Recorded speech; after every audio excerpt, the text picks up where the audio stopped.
The orbital station floated in silence above the twilight side of the blue-green planet below, but inside its steel corridors nothing was ever still. Lights hummed in the ceiling as though they had grown weary of illuminating the endless passageways. Automated cleaners rolled dutifully across floors that never stayed spotless, leaving behind the faint scent of sterilization that made even food taste faintly of antiseptic. This was the place where two civilizations pretended to tolerate one another while secretly measuring the other's patience. And this was the place where I, an entirely unremarkable human junior diplomat, somehow managed to make an ongoing fool of myself. I had been posted here to observe interspecies negotiations. What this meant in practice was that I was tasked with not spilling beverages on anyone important. That was it. No stirring speeches, no intergalactic treaties with my signature proudly inked at the bottom. Just me, balancing trays of drinks during receptions and making sure I remembered who was allergic to which kind of fruit concentrate. Yet even that humble duty seemed designed for failure whenever she walked into the room. She, Envoy Lyra of the Veari delegation, was supposed to look alien. At least, that's what I'd been told before my arrival. My imagination had prepared me for scales or extra limbs, perhaps a mouth that spoke in chords instead of words. Instead, she looked unervingly human. Her face, her posture, even the casual way she tilted her head while listening. It all could have belonged to a woman from Earth. The only difference was her ears, long and tapering to graceful points, delicate as sculpted glass. They gave her a perpetually alert air, like she was always half listening to secrets that no one else could hear. And sometimes, just sometimes, when my voice cracked or when I dropped a glass too loudly, those ears twitched in what I swore was laughter. I told myself that I wasn't in love. Diplomats don't fall in love with alien envoys. They certainly don't daydream about brushing back long ears as if they were locks of hair. Diplomats keep their dignity, stay neutral, and never think about how sunlight through the station's viewport catches silver threads in an envoy's hair. No, I was not in love. I was merely distracted. Hopelessly, chronically distracted. At the welcome banquet, my distraction reached catastrophic levels. The human delegation had insisted on introducing what they called fusion cuisine, which, in our culture's infinite wisdom, meant trying to combine foods that never should have been combined. The main dish was something called spiced kelp pudding, served in tall glass cups. I had been assigned to circulate with a tray of these atrocities. As I wove between officials, my eyes betrayed me and wandered across the room to her. She was standing among her fellow Veari, tall and poised, her uniform immaculate. My pulse stumbled. That was the moment my foot caught on the edge of a carpet.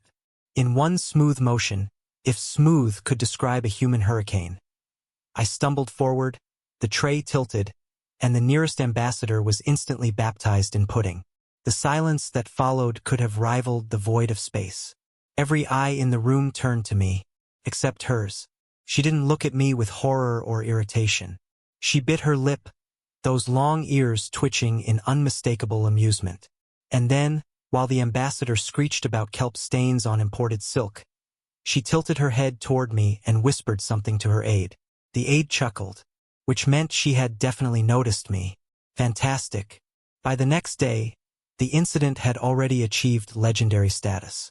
My colleagues called me Ambassador Pudding in the hallways, and one technician programmed the cleaning bots to play celebratory fanfare whenever. Her ears twitched once, twice, like they were laughing for her while she kept her expression maddeningly calm. The station corridor around us hummed with recycled air, the lights overhead buzzing as though even they leaned in to hear what she might say. My lungs forgot their purpose. My brain had already started to compose apologies to every superior officer I'd ever had, because surely this was the moment my career, and possibly my existence, would be vaporized. She tilted her head ever so slightly, the silver edge of her hair catching the sterile glow. Then she said it, the words that would crash through my life like a meteor through a supply freighter's hull. My answer is yes. The human brain is not designed for such moments. Mine, in particular, short-circuited immediately. I made a noise that can best be described as the mating call of a drowning walrus. My knees buckled, my hand flailed, and I slapped the emergency panel on the wall. Sirens wailed down the length of the corridor. Red lights strobed. A mechanical voice calmly announced, "Atmospheric breach detected. Please refrain from panicking. This is a drill." It was not a drill.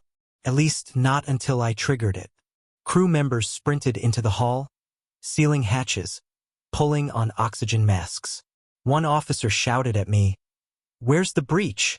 "There, I pointed vaguely at my own chest, which at that moment felt like a collapsing star.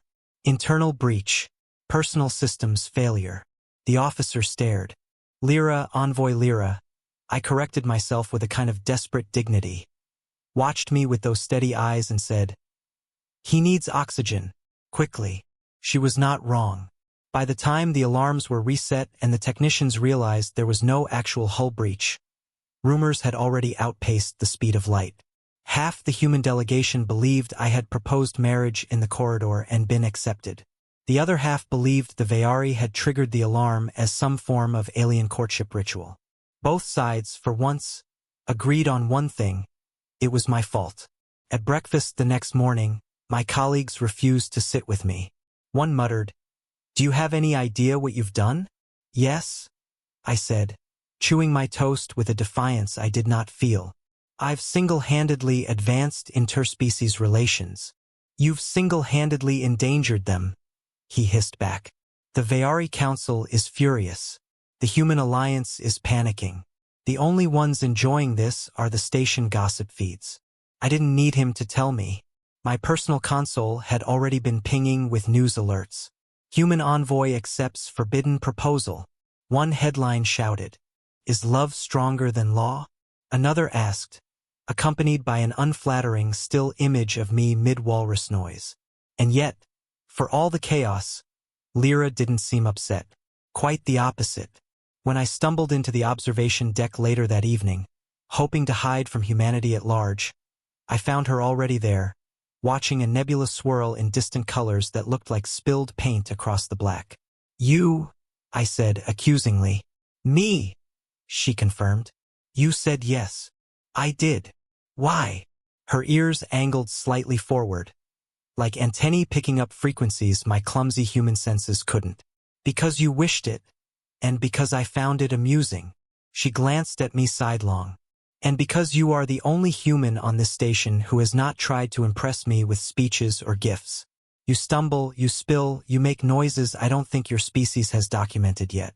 And somehow I find it," she paused, "refreshing." "That," I said, "is the nicest thing anyone has ever said about my incompetence." "Then you must have lived a difficult life." I laughed. Too loud, too sudden, but it felt good. It felt like someone had cracked open the hull of all this tension, letting in fresh air. "Do you realize the station was on the brink of chaos?" In the grand atrium, a chamber designed to impress with its sweeping glass panels and breathtaking view of the planet below, representatives from both species filled the space with accusations, threats, and the kind of speeches that could bore entire galaxies into collapse.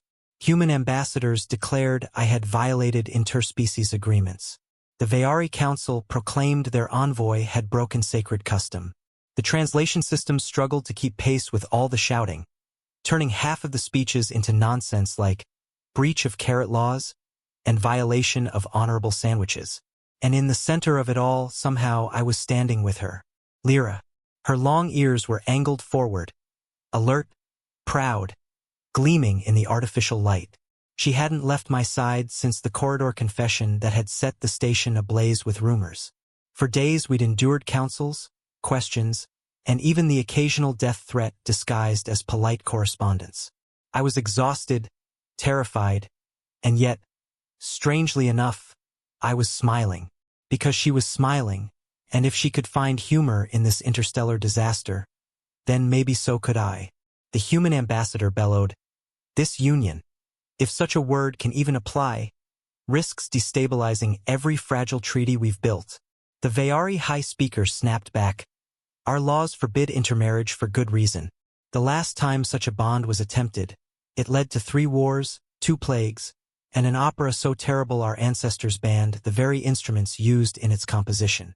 The chamber roared with argument, translation drones whirring like overworked insects. And then, Lyra stepped forward.